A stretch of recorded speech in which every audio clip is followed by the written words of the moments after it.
Hi friends, welcome back to the board of intermediate education AP and TS. మన video lectures అనేటువంటివి board ఎగ్జామ్స్తో పాటు objective exams కూడా చాలా ఉపయోగపడతాయి. సో వీడియోని ఎక్కడైనా స్కిప్ చేయకుండా కంటిన్యూగా వాచ్ చేస్తూ అలాగే నోట్ మేకింగ్ కూడా మీకు చాలా ఉపయోగపడుతుంది.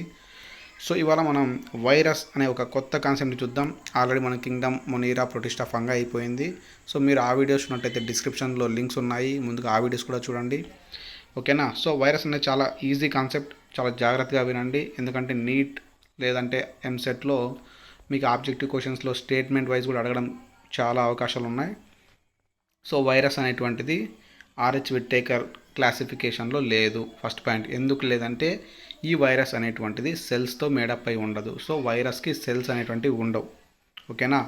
ఇన్నర్ట్ క్రిస్టలిన్ అంటే వైరస్ అనేటువంటిది out side the cell non living, inside the cell living అనమాట. అంటే వైరస్ అనేటువంటిది అవుట్ సైడ్ ద ఎన్విరాన్మెంట్ ఉందనుకోండి, అంటే ఎన్విరాన్మెంట్లో ఉందనుకోండి, అది నాన్ లివింగ్. కానీ అది ఎప్పుడైతే ఒక సెల్లోకి ఎంటర్ అవుతుందో అప్పుడు అది లివింగ్ అనమాట. ఓకేనా. అందుకే నాట్ ట్రూ లివింగ్ అని ఇచ్చాడు. అలాగే ఎప్పుడైతే ఈ వైరస్ అనేటువంటిది ఒక సెల్లోకి ఎంటర్ అవుతుందో ఆ సెల్ యొక్క మెకానిజంని తన కంట్రోల్లోకి తెచ్చుకునే ఒక కెపాసిటీ ఈ యొక్క వైరస్కి ఉంటుంది అనమాట. వైరస్ అనేటువంటిది రిప్లికేషన్ చెందింది అనుకోండి, అది ఒకవేళ వైరస్లో డిఎన్ఏ ఉంటే డిఎన్ఏ ఫామ్ అవుతుంది, ఆర్ఎన్ఏ ఉంటే ఆర్ఎన్ఏ ఫామ్ అవుతుంది. కానీ ఒకే వైరస్లో రెండు న్యూక్లిక్ యాసిడ్లు ఉండవండి. ఏదో డిఎన్ఏ లేదంటే ఆర్ఎన్ఏ, ఈ రెండిట్లో ఏదో ఒకటి ఉంటుంది. ఒకవేళ డిఎన్ఏ ఉందనుకోండి, రిప్లికేషన్ చెందితే డిఎన్ఏనే ఫామ్ అవుతుంది. ఒకవేళ ఆర్ఎన్ఏ ఉందనుకోండి, రిప్లికేషన్ చెందిందనుకో అప్పుడు ఆర్ఎన్ఏనే ఫామ్ అవుతుంది. ఓకేనా. సో బ్యాక్టీరియల్ ఫిల్టర్ని కూడా ఈ యొక్క వైరస్ అనేటువంటిది క్రాస్ చేస్తుంది. అంటే దానికి అర్థం బ్యాక్టీరియాతో కంపేర్ చేస్తే వైరస్ చాలా చిన్నదనమాట. ఓకేనా, సైజులో. అందుకే ఇది బ్యాక్టీరియా ఫిల్టర్ని కూడా క్రాస్ చేయగలదు. అలాగే ది టర్మ్ వీనోమ్ లేదా పాయిజనస్ ఫ్లూయిడ్ అని ఎవరు ఇచ్చారు అంటే లూయిస్ పాశ్చర్ అనే అతను వీనోమ్ లేదా పాయిజనస్ ఫ్లూయిడ్ అనే ఒక టర్మ్ ఇవ్వడం జరిగింది. అలాగే టొబాకో మొజాయిక్ వైరస్, టొబాకో ప్లాంట్స్లో అంటే ఈ పొగాకు చెట్లలో మొజాయిక్ అనేటువంటి ఒక డిసీజ్ అనేటువంటిది వైరస్ చేత కాజ్ చేయబడుతూ ఉంది. సో ఈ టీఎంవీని ఎవరు కనుక్కున్నారంటే ఇవానోవ్స్కీ అనే అతను కనుక్కున్నాడనమాట. కంటాజియం వైవం ఫ్లూయిడెమ్, దీనికి మెయిన్ థింగ్ ఏమంటే ఇప్పుడు ఒక టొబాకో ప్లాంట్ ఉంది ఎగ్జాంపుల్కి, ఆ టొబాకో ప్లాంట్ మొజాయిక్ అనే ఒక డిసీజ్తో ఇబ్బంది పడుతుంది. So TMV, tobacco mosaic virus అనేటువంటి ఒక వైరస్ ఆ యొక్క టొబాకో ప్లాంట్ని ఇన్ఫెక్ట్ చేసిందనమాట. ఇన్ఫెక్ట్ అయినటువంటి ప్లాంట్ నుంచి ఎక్స్ట్రాక్ట్ తీసుకున్నట్టయితే, అంటే లీవ్స్ని గ్రైండ్ చేసి మనం కొద్దిగా తీసుకున్నట్టయితే ఆ లీవ్స్ నుంచి తీసుకున్నటువంటి ఎక్స్ట్రాక్ట్ని నార్మల్గా హెల్తీగా ఉన్న ప్లాంట్ మీద మీరు స్ప్రే చేసినట్టయితే ఆ ప్లాంట్ కూడా టొబాకో మొజాయిక్ వైరస్ చేత ఇబ్బంది పడడం జరుగుతుంది. అంటే ఆ ప్లాంట్ కూడా ఇన్ఫెక్ట్ అవుతుంది అనమాట.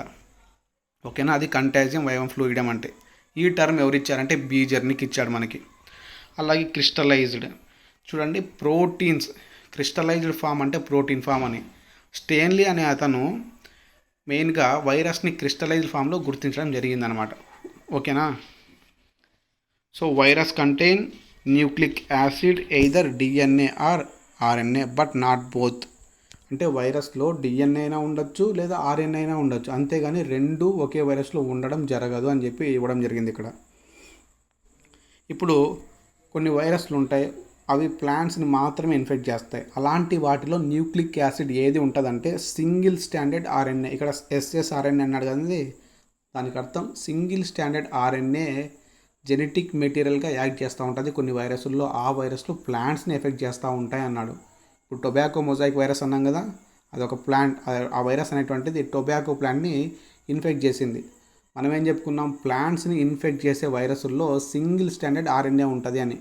సో టొబాకో ప్లాంట్ ఇన్ఫెక్ట్ చేసినటువంటి మొజాయిక్ వైరస్లో న్యూక్లిక్ యాసిడ్ ఏది అంటే సింగిల్ స్టాండర్డ్ ఆర్ఎన్ఏ అనమాట. అలాగే హ్యూమన్ బీయింగ్స్ అంటే మనం.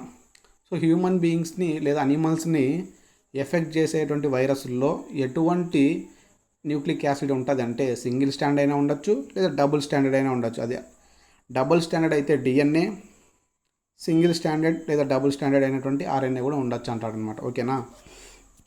కానీ వైరస్ని ఇన్ఫెక్ట్ చేసే బ్యాక్టీరియాని బ్యాక్టీరియోఫేజ్ అంటాం. ఓకేనా. The virus which infect the bacteria is known as bacteriophage. It contains double standard DNA.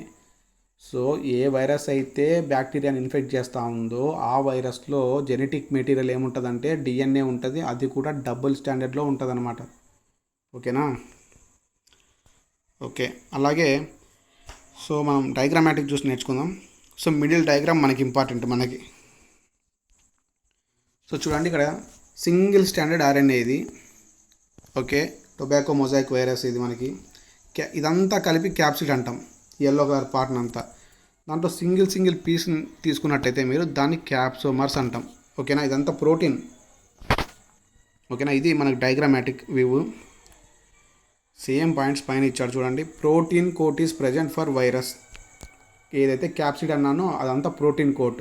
ఆ ప్రోటీన్ కోట్ అనేటువంటిది స్మాలర్ సబ్ యూనిట్స్తో మేడప్ అయింది. ఆ సబ్ యూనిట్స్ని మనం క్యాప్సోమర్స్ అన్నాం. ఇక్కడ ఎగ్జాంపుల్స్ ఉన్నాయి. ఈ ఎగ్జాంపుల్స్ అన్నీ వైరస్ చేత కాజ్ చేయబడినటువంటి డిసీజెస్ అనమాట. హెర్పీస్ ఒకటి, influenza, mumps, small pox, AIDS. ఈ డిసీజ్ అన్నీ కూడా వైరల్ డిసీజెస్ అనమాట. మనకి ట్రిక్ కావాలి కదా మరి. ప్రతి ఒక్క డిసీజ్ నుంచి ఫస్ట్ లెటర్ తీసుకుందాం. HIMSA, హింస. సరిపోయిందండి, గాంధీజీ గారా? ఓకే, ఈ ట్రిక్ గుర్తుపెట్టుకుంటే మనం వైరల్ డిసీజ్ని గుర్తుపెట్టుకోవచ్చు. ఓకేనా? సో వైరస్కి ప్రోటీన్ కోట్ ఉంది, అలాగే న్యూక్లిక్ యాసిడ్ కూడా ఉంది. Nucleic acid either DNA or RNA, కానీ నెవర్ బి బోత్. రెండూ ఉండవండి, ఒకటే ఉంటుంది, ఏదో ఒకటి. సో వైరస్ కంప్లీట్ అయిపోయింది. సో ఇంకా మిగిలినటువంటి మనకి వైరాయిడ్స్, లైకెన్స్. ఈ రెండు కాన్సెప్ట్స్ అయిపోతే బయాలజికల్ క్లాసిఫికేషన్ కంప్లీట్ అయిపోతుంది. సో ప్రతి ఒక్కరు నోట్ మేకింగ్ చేసుకున్నారనుకుంటున్నాను. రివైజ్ చేయండి, ఆబ్జెక్టివ్ క్వశ్చన్స్ చేద్దాం.